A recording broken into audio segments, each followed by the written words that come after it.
इस कहानी की शुरुआत होती है स्पेन के एक शहर वेलेंसिया से, जहां पिछले कई दिनों से जोरदार बारिश हो रही है। तभी हम सैंड्रा नाम की एक लेडी को देखते हैं जो कि एक बैंक मैनेजर है और इस खराब मौसम में भी उसे अपने काम पर जाना पड़ रहा है। यहाँ सैंड्रा काफी टेंशन में थी क्योंकि वो जिस बैंक में काम करती है वो आज अपने कई एम्प्लॉयज को नौकरी से निकालने वाले हैं और यहाँ सैंड्रा को डर है कि कहीं उसकी नौकरी भी हाथ से चली ना जाए। खैर, बैंक पहुंचकर सैंड्रा को यह बात पता लगी कि इस मूसलाधार बारिश के चलते सिक्योरिटी स्टाफ को आने में थोड़ी देरी हो रही है। अब सैंड्रा ने बिना सिक्योरिटी के बैंक खोलने का आदेश दे दिया क्योंकि कस्टमर्स काफी देर से बैंक खोलने का इंतजार कर रहे थे। अब सैंड्रा के कहने पर बैंक के दरवाजे खोल दिए गए और धीरे धीरे कस्टमर्स बैंक के अंदर आने लगे। थोड़ी देर बाद सैंड्रा को ये खबर लगी कि बैंक ने उसे भी नौकरी से निकाल दिया है। अब यह सुनकर सैंड्रा को काफी गुस्सा आया क्योंकि इतने साल ईमानदारी से काम करने के बावजूद भी उसे बेवजह नौकरी से निकाला जा रहा था। हालांकि यह तो बस एक शुरुआत थी क्योंकि आगे जो होने वाला था उसके लिए सैंड्रा बिल्कुल तैयार नहीं थी। अब अगले ही पल बैंक के बाहर एक गाड़ी आकर रुकी और कुछ नकाबपोश लोग बंदूक लेकर बैंक में घुस आए। यहाँ बैंक में मौजूद इकलौते गार्ड ने इन चोरों को रोकने की कोशिश की लेकिन चोरों ने उसे डराकर शांत कर दिया और इस पूरे बैंक को बॉम्ब से उड़ाने की धमकी देने लगे। यह देखकर बैंक के एक स्टाफ ने चुपके से अलार्म बजाने की कोशिश की लेकिन चोरों के लीडर एलेक्स ने उसे देख लिया और सबके सामने लाकर उसे खूब पीटा। वहीं दूसरी तरफ लोको नाम के एक चोर ने बैंक के सिक्योरिटी कैमराज को बंद कर दिया और ऑफिस में मौजूद सैंड्रा को हथकड़ी लगाकर बंदी बना लिया। अब बहुत जल्द पूरे मीडिया को इस चोरी की खबर लग गई और देखते ही देखते पुलिस की कई गाड़ियां बिल्डिंग के बाहर आ पहुंची। यहाँ होज नाम के एक सीनियर ऑफिसर ने बैंक में मौजूद चोरों को कॉल किया और उनसे सरेंडर करने को कहा। इस पर चोरों के लीडर एलेक्स ने कहा कि अगर तुम हॉस्टेस को जिंदा देखना चाहते हो तो हमारे लिए एक हेलीकॉप्टर का इंतजाम करो। वहीं दूसरी तरफ गलगो नाम का एक चोर एक डिवाइस से कुछ ढूंढने की कोशिश कर रहा था और सिग्नल के मिलते ही उसने फ्लोर को काट कर एक रास्ता बना दिया। अब यहाँ यह खुलासा होता है कि असल में इन चोरों का प्लान अंडरग्राउंड टनल से भागने का है और एलेक्स ने हेलीकॉप्टर की मांग इसलिए की थी ताकि उन्हें चोरी के लिए थोड़ा टाइम मिल सके। पर यहाँ इनकी किस्मत ने साथ नहीं दिया क्योंकि पिछले कई दिनों से हो रही बारिश के कारण यह सुरंग पानी से लबालब भर चुकी थी। अब सुरंग का यह हाल देखकर इन सभी के चेहरों का रंग उतर गया क्योंकि बैंक से बाहर निकलने के लिए इस सुरंग के अलावा और कोई रास्ता नहीं था। अब इधर सैंड्रा ने भी इन चोरों की सारी बातें सुन ली और यहाँ उसने बैंक से बदला लेने और चोरों की मजबूरी का फायदा उठाने का फैसला किया। यहाँ सैंड्रा ने गलेगो से कहा कि मैं तुम्हें बैंक के सबसे कीमती लॉकर का पता बता सकती हूँ ताकि तुम उसे लूटकर ज्यादा फायदा कमा सको, लेकिन इसके बदले में तुम्हें मुझे कुछ हीरे देने होंगे। अब यहाँ गलेगो को लगा कि शायद ये सैंड्रा की कोई चाल है, लेकिन जब गन पॉइंट पर भी उसने अपना बयान नहीं बदला तो गलेगो को उसकी बातों पर यकीन हो गया। इसके बाद सैंड्रा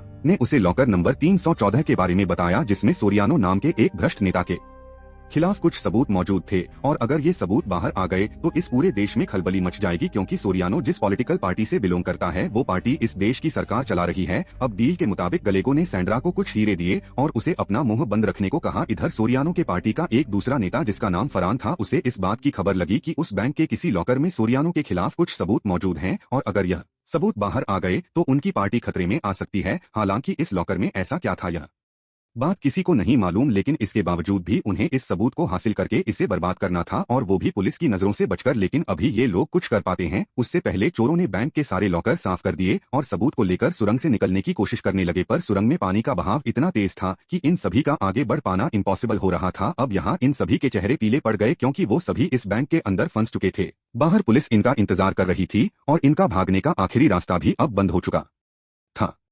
अब ना चाहकर भी यह सभी दोबारा से बैंक में आ गए और यहाँ से बाहर निकलने की कोई तरकीब लगाने लगे, लेकिन इस दौरान फरहान ने पुलिस वालों को ये आर्डर दे दिया कि वो सभी बैंक के अंदर जाएं और हॉस्टेस की परवाह किए बिना अंदर मौजूद सभी चोरों को मार डालें। वहीं दूसरी तरफ सीनियर ऑफिसर होजे को ये समझ नहीं आ रहा था कि आखिर ये पुलिस वाले किसके कहने पर अंदर जा रहे हैं क्योंकि इस मिशन का लीडर तो वो है। पर अभी ये पुलिस वाले अंदर जाते हैं उससे पहले पार्टी के एक दूसरे नेता ने इस मिशन को बीच में ही रोक दिया। अब यहाँ यह खुलासा होता है कि इस नेता का नाम जिमी है और इसी ने उन चोरों को बैंक के अंदर भेजा है ताकि वह उस सबूत को लेकर बाहर आ सकें और उस सबूत के दम पर यह अपनी पॉलिटिकल पार्टी को ब्लैकमेल कर सके। अब यह सुनकर पार्टी के बाकी नेता भड़क उठे क्योंकि जिम्मी उस सबूत को इनके खिलाफ इस्तेमाल करने वाला था। पर यहाँ फेरान ने सबको याद दिलाया कि फिलहाल उनका फोकस उस सबूत को बर्बाद करने पर होना चाहिए, ना कि एक दूसरे से लड़ने पर। अब चूंकि ये लोग पुलिस को इस बारे में नहीं बता सकते थे इसलिए इन्होंने मलीज नाम के एक आदमी को हायर किया जो चुपचाप इनका यह काम कर सके। मलीज एक इंटेलिजेंस ऑफिसर है इसलिए वो पुलिस वालों के बीच रहकर इस काम को अंजाम दे सकता है। इधर बैंक में एलेक्स को पता चला कि गेलेग ने उस सबूत के बदले सैंड्रा को कुछ हीरे दिए थे। यह जानकर उसे काफी गुस्सा आया और उसने सैंड्रा से वो हीरे वापस करने को कहे, लेकिन अब इन सबका कोई फायदा नहीं था क्योंकि अब तक सैंड्रा उन हीरो को निगल चुकी थी। अब थोड़ी देर बाद इन सभी चोरों ने एक मीटिंग की जहां एलेक्स ने सभी को एक हार्ड ड्राइव दिखाई। असल में ये वही हार्ड ड्राइव थी जिसके अंदर सोरियानो के खिलाफ सारे सबूत मौजूद थे। यहाँ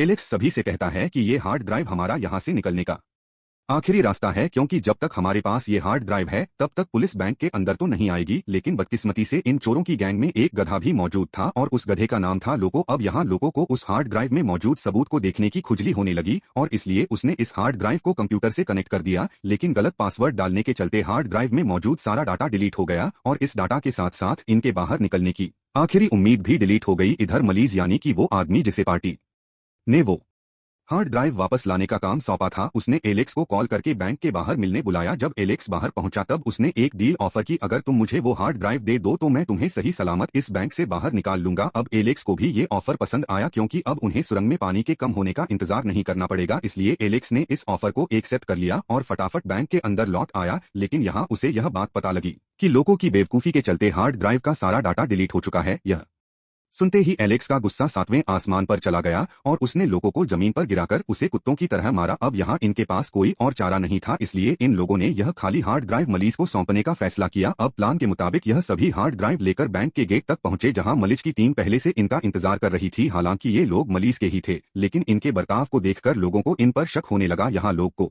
समझ गया कि मलीज उन्हें मारकर उनसे वो हार्ड ड्राइव हथियाना चाहता है। अब देखते इन दोनों ग्रुप्स के बीच मुठभेड़ हो गई और इन चोरों को जान बचाकर बैंक के अंदर आना पड़ा। यहाँ एलेक्स ने मलजो को कॉल किया और इस धोखे के बदले उसे 300 गालियां दी। इस पर मलजो ने कहा कि तुम सभी बहुत ही बुरी तरह से फंस चुके हो और अब सरेंडर करने के अलावा तुम्हारे पास और कोई चारा नहीं है। अब यहाँ इन चोरों को एहसास होता है कि ये सभी कितनी बड़ी मुसीबत में फंस चुके हैं। ये लोग कोई प्रोफेशनल चोर नहीं थे, बल्कि किसी न किसी मजबूरी के चलते इन्हें यह काम करना पड़ रहा था और यह इन बेचारों की पहली चोरी थी। अब यहाँ गलेगो ने अपना दिमाग लगाया और एलेक्स को समझाया कि वो हार्ड ड्राइव खाली है, यह बात हमारे अलावा और कोई नहीं जानता और मलीज को भी यही लगता है कि हार्ड ड्राइव में वो सारा डाटा अब भी मौजूद है, इसलिए हम उसकी इस गलतफहमी का फायदा उठाएंगे और यहाँ से निकलने का कुछ इंतजाम करेंगे। अब एलेक्स को भी गलेगो की बात सही लगी और उसने फौरन मलीजो को फोन मिला दिया, जहाँ उसने मलीज से कहा कि अगले आधे घंटे में अगर फरहान उनसे मिलने नहीं आया तो वो हार्ड ड्राइव का सारा डाटा हॉस्टेस के फोन में ट्रांसफर कर देंगे और उन सारे सबूतों को पब्लिक कर देंगे। अब एलेक्स की ये धमकी सुनकर मलीज की तो मानो सांसी अटक गई और उसे न चाहकर भी एलेक्स और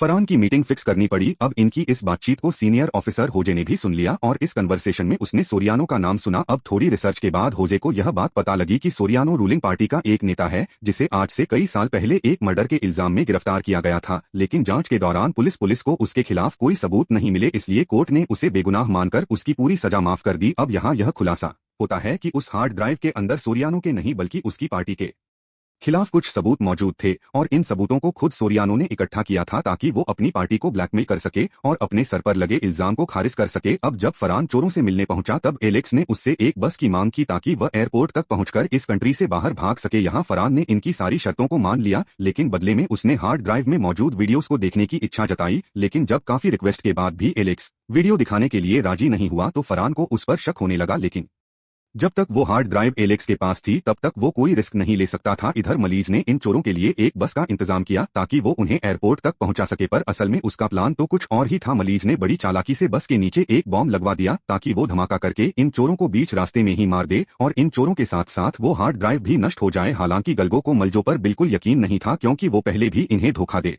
चुका है और इस बात को हजम करना भी मुश्किल है कि मलीजो उन्हें इतनी आसानी से भागने देगा। इस पर एलेक्स गलगो से कहता है कि जब तक हमारे पास वो हार्ड ड्राइव है तब तक वो लोग हमारा कुछ नहीं बिगाड़ सकते। लेकिन इनकी खराब किस्मत, इधर फरहान के एक जासूस ने उसे खबर दे दी कि चोरों के पास जो हार्ड ड्राइव है उसका सारा डाटा डिलीट हो चुका है और एलेक्स ने उन सभी को बेवकूफ बनाया है। यह जानकर फरहान गुस्से से लाल हो गया और फौरन मलीजो को इसकी खबर दे दी, लेकिन इस गुस्से के चलते वो भूल गया कि सीनियर ऑफिसर होसे भी वहीं मौजूद है। अब इतनी बड़ी गलती के लिए मालिकों को फरहान पर काफी गुस्सा आया और उसने फरहान को एक कोने में ले जाकर उसे खूब गालियां बकी। लेकिन अब इन सबका कोई फायदा नहीं था, क्योंकि इधर चोरों ने बैंक से निकलना शुरू कर दिया था और अब अगले कुछ ही पलों में वहां एक जोरदार धमाका होने वाला था। पर तभी बैंक के गेट पर खलबली मच गई और चोरों ने अपने चेहरे से मास्क हटाना शुरू कर दिया। अब यहाँ यह खुलासा होता है कि यह सभी कोई चोर नहीं बल्कि वो हॉस्टेस हैं जिन्हें चोरों ने बंदी बनाया था। एलेक्स और उसके साथियों ने हॉस्टेस को अपने कपड़े पहनाकर बाहर भेज दिया और खुद लूट का सारा माल लेकर उस सुरंग में कूद गए। खुशकिस्मती से सुरंग में पानी का लेवल थोड़ा कम हो गया, क्योंकि पिछले 2 दिनों में मौसम में काफी सुधार आ चुका था। हालांकि सुरंग में अब भी काफी पानी मौजूद था, लेकिन इसके बावजूद भी एलेक्स और उसके साथियों ने हार नहीं मानी और जैसे तैसे करके उन्होंने इस सुरंग को पार कर ही लिया। इधर जब मलीज को पूरी बात समझ आई तो उसने फटाफट अपनी टीम को अंदर भेज दिया, लेकिन जब तक उसकी टीम सुरंग तक पहुंची तब तक एलेक्स और उसके बाकी साथी कपड़े बदलकर रेलवे स्टेशन पहुंच गए। इधर फरहान और मलीजो को यह बात पता लगी कि उस हार्ड ड्राइव की खबर पूरे मीडिया में फैल चुकी है और देश के लोगों को भी उनके काले कारनामों का पता लग चुका है। अब इस नेक काम के पीछे कोई और नहीं बल्कि सीनियर ऑफिसर होजे था। जब फरहान ने होजे के सामने उस हार्ड ड्राइव का जिक्र किया तब होजे को पूरी कहानी समझ आ गई और उसने बिना देरी किए पूरे मीडिया को यह खबर दे दी कि फरहान और उसकी पार्टी के लोगों ने किसी खास हार्ड ड्राइव को पाने के लिए बैंक में ये चोरी करवाई थी। वहीं दूसरी तरफ एलेक्स और उसके बाकी साथियों ने लूट का माल आपस में बांट लिया और अपने अपने रास्तों पर निकल पड़े। इन सभी के चेहरों पर एक बड़ी सी मुस्कान थी क्योंकि ये जानते थे कि जब तक इनके पास वो हार्ड ड्राइव है तब तक कोई इनका बाल भी बांका नहीं कर सकता। आई होप आपको यह कहानी पसंद आई होगी। अगर वीडियो अच्छी लगी हो तो इसे लाइक कर देना और चैनल को भी सब्सक्राइब कर देना। मिलते हैं अगली किसी एक और मजेदार मूवी एक्सप्लेनेशन में। Thank you.